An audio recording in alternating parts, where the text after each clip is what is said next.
नमस्कार, प्रज्ञास कॉर्नरमध्ये आपल्या सगळ्यांचं स्वागत। आजची रेसिपी आहे पाकातल्या पुऱ्या। खूप छान खुसखुशीत होतात ह्या पुऱ्या, चवीला अगदी जलेबीसारख्या लागतात। सोपी रेसिपी आहे। चला तर मग कृतीला सुरुवात करूया। एक बाउल घ्यायचा आहे, त्याच्यामध्ये 1 कप मैदा घालून घ्यायचा आहे, अर्धा कप बारीक रवा घालायचा आहे, 2 चिमूटभर मीठ घालायचं आहे। हे व्यवस्थित मिक्स करून घ्यायचं आहे। आता याच्यामध्ये 2 चमचे तेलाचं मोहन घालायचं आहे। तेलाच्या ऐवजी तुपाचं मोहन घातलं तरीही चालेल। छान कडकडीत गरम करून घ्यायचं आहे तेल। चमच्याने आधी मिक्स करून घ्यायचं आहे, नंतर हाताने पिठाला छानपैकी चोळून घ्यायचं आहे। हे बघा, पिठाची मूठ वळली जाते म्हणजे मोहन आपलं परफेक्ट झालेलं आहे। आता याच्यामध्ये दही घालून घ्यायचं आहे। थोडंसं आंबट दही घ्यायचं आहे। मी इथे पाव कप दही घेतलं आहे, ते घालायचं आहे। दह्याच्या ऐवजी ताक घातलं तरी चालेल।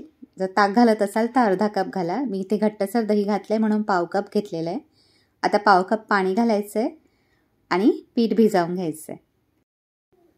पीठ थोडंसं घट्टसरच भिजवायचं आहे, जास्त सैलसर पीठ ठेवायचं नाही आहे। हे बघा, इथे मी पीठ भिजवून घेतलेलं आहे, थोडंसं घट्टसरच पीठ आहे। आता याच्यावरती झाकण ठेवायचं आणि 15 मिनिटं हे असंच झाकून ठेवणार आहोत, म्हणजे रवा छानपैकी भिजतो। आता शुगर सिरप बनवून घेऊया। तर पॅनमध्ये 1 कप साखर घालून घ्यायची आणि 1 कप पाणी घालायचं आहे। आता याला छान उकळी येऊ द्यायची आहे। साखर मेल्ट करून घ्यायची आधी। हे बघा, साखर इथे विरघळली आहे। आता याच्यामध्ये थोडासा फूड कलर घालते मी, अगदी 2 चिमूटभर ऑरेंज फूड कलर घातलेला आहे। ऑप्शनल आहे, नाही घातला तरी चालेल। 10-15 केशरच्या काड्या घालायच्या आहेत, फ्लेवर खूप छान येतो पुरीला। आपल्याला हवं असेल तर थोडीशी वेलची पूड पण घालू शकता।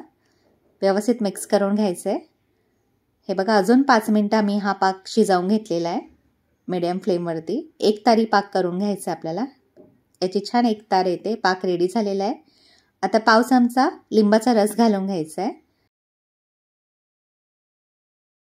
म्हणजे पाक थंड झाला तरी त्याचे असे क्रिस्टल होत नाहीत। आता हे झाकून ठेवायचं आहे पाक। आता आपण पुरी तयार करायला घेऊया। पीठ छानपैकी भिजलेलं आहे। आता पुन्हा एकदा पीठ व्यवस्थित मळून घ्यायचं आहे आणि मी याची मोठीशीच चपाती लाटून घेणार आहे। तर चपाती लाटतो तेवढा मोठासा पिठाचा गोळा घ्यायचा आहे, हे बघा, आणि चपातीसारखाच लाटून घ्यायचं आहे। सुका पीठ लावायची गरज नाही आहे, अगदी सहज लाटलं जातं। हे बघा, तर मोठीशीच मी याची चपाती तयार करून घेते। खूप जास्त पातळ लाटलेली नाही आहे मी। हे बघा, अगदी पुऱ्या बनवतो तसंच लाटून घेतलेलं आहे। आता कट करून घ्यायचं आहे। तर मी इथे छोटीशी वाटी घेतलेली आहे, तर पुऱ्या छोट्याशाच साईजच्या करून घ्यायच्या आहेत। तर मी इथे छोटी वाटी घेऊन हे कट करून घेतलं आहे। आपण कुकी कटर वापरून पण पुऱ्या कट करून घेऊ शकता। जे राहिलेलं पीठ आहे ते पुन्हा बाकीच्या पिठामध्ये मिक्स करायचं आणि त्याच्या अशाच प्रकारे पुऱ्या बनवून घ्यायच्या। पुऱ्या लाटून झाल्या का त्या कपड्याने झाकून घ्यायच्या आहेत, म्हणजे सुकत नाहीत। आता तेल गरम करायचं आहे किंवा तूप वापरलं तरीही चालेल आणि पुऱ्या फ्राय करून घ्यायच्या आहेत। आधी गॅसची फ्लेम हाय ठेवायची आहे पुऱ्या आपण जेव्हा तेलात सोडतो तेव्हा। त्याच्यानंतर थोड्याशा फुलूनवरती आल्या का मग गॅसची फ्लेम मिडियम करायची आहे आणि मिडियम फ्लेमवरतीच पुऱ्या फ्राय करून घ्यायच्या। पुरी फ्राय झाल्यानंतर आपण जेव्हा साखरेच्या पाकामध्ये घालतो, व्यवस्थित कोट करून घेतो, त्यानंतर सुद्धा ह्या पुऱ्या अशाच फुललेल्या राहतात। त्यामुळे मिडियम फ्लेमवरतीच फ्राय करून घ्यायच्या आहेत। हे बघा, हलक्याशा गोल्डन रंगावरती फ्राय झालेल्या आहेत। तेल पूर्णपणे निथळवून घ्यायचं आहे आणि प्लेटमध्ये काढून घ्यायच्या आहेत। बाकीची दुसरी बॅच पण याच प्रकारे मी फ्राय करून घेते। बॅचेसमध्ये पुऱ्या फ्राय करून घ्यायच्या आहेत आणि थोड्याशा गरम पाकामध्येच पुऱ्या घालून घ्यायच्या आहेत। हे बघा, फक्त आपल्याला कोट करून घ्यायच्या आहेत। ह्या दोन्ही साईडने सिरप छानपैकी कोट करून घ्यायचं आहे आणि पुऱ्या लगेच पाकातनं बाहेर काढायच्या आहेत। जास्त वेळ पाकामध्ये ठेवायच्या नाही आहे। मी फक्त कोट करून घेतलेला आहे आणि एक मोठ्याशा चाळणीमध्ये काढून घ्यायच्या आहेत पुऱ्या। हे बघा, म्हणजे जे एक्स्ट्राचा जो पाक असतो तो खाली व्यवस्थित निथळतो। ही चाळण एका टोपावरती ठेवायची आहे, म्हणजे एक्स्ट्राचा पाक त्या टोपामध्ये जमा होतो।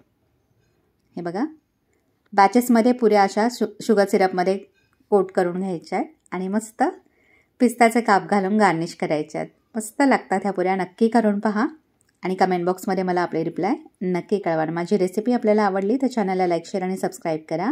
जास्तीत जास्त हा व्हिडिओ आपल्या फ्रेंड्स आणि फॅमिलीसोबत शेअर करा। हा व्हिडिओ पाहिल्याबद्दल आपल्या सगळ्यांचे खूप खूप धन्यवाद।